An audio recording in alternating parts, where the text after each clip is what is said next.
Hey, what's up you guys? Lucas here from excelwealth.com, and great that you joined in today's video. Now, if you are a homeowner and you think, you know what, my home is an asset, according to Robert Kiyosaki, it is.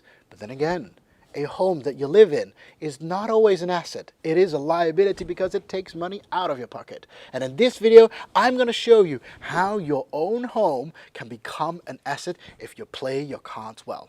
Interested? Be sure to check out today's video. Okay, so Robert Kiyosaki actually told us your home is not an asset.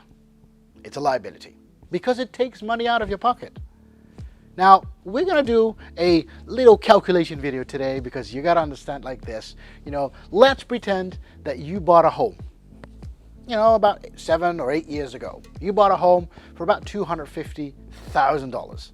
And I don't know about your country, but here in the Netherlands, 250,000 is about the average home of the average size here in the Netherlands, and and people actually have a home of that kind of a normal size. That 250,000 is kind of a normal size that can actually grow with the family, depending on where you live, of course, in the Netherlands. But in general, that's the average price of an average home. Now, currently, if you just live in this home, it's just the money the mortgage that you pay is being taken out of your pocket each and every month. This is considered as a liability. Now, an asset is something that actually brings money into your pocket. Now, you might be thinking, okay, but can I make an actual asset out of, the home that I actually have? Yes, you can.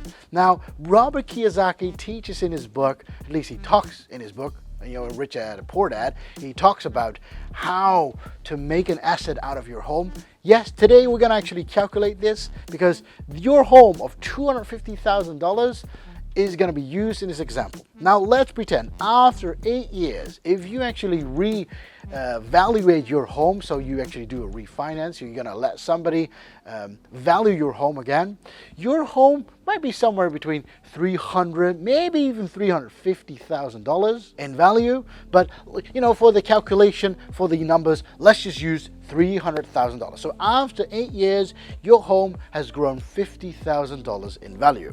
Okay, $50,000. So the previous, we paid $250,000 for the home. Currently, it's valued $300,000. Now, we're not talking about any crashes or pandemics, because if we take a look at the numbers right now, the numbers might be crazily high and insanely high, but we're not talking about those numbers. Okay, so let's pretend in a normal market, your home is currently valued at $300,000. Now, you might be thinking, okay, but I purchased it for $250,000. That's only $50,000 difference, right? So if I do a refinance, I will be able to get out $50,000. That is, in theory, correct. But there is a difference there because you have to see like this. You already paid off your mortgage as well in those 7 or 8 years' time. And, in general, you will pay off about $50,000 in about 8 years' time. So yes, in those 8 years, currently, that home is valued $300,000. You still have a running mortgage of $200,000 because you paid off your mortgage. That means you have an extra value. You have a refinance value of $100,000. Using that $100,000. So, okay, what you're going to do is those $300,000 you're going to reevaluate. You're going to get a refinance from the bank, and the bank will pay you $300,000, although you only have a mortgage of $200,000 left, meaning you've got $100,000 cash. And yes, I see you thinking. The first thing is, yeah, but Lucas, if I get a refinance of $300,000, that means I have to pay more as well. And yes, let's pretend that your mortgage on that $250,000 was $800 per month. Okay, $800 of mortgage per month, $250,000. Currently, you're getting that $300,000. $300,000 of mortgage is similar to $1,000 of mortgage per month. That means, hey, all of a sudden, your mortgage has grown $200 per month. Now, you might be thinking, hey, Lucas, I know that I get $100,000 from that, but in cash, but I got $200 per month extra to pay. How do I do that? Well, that's the whole idea with Robert Kiyosaki's asset management method, because now you've got $100,000. Now with that $100,000, you could buy a very luxury boat and sail the world with it.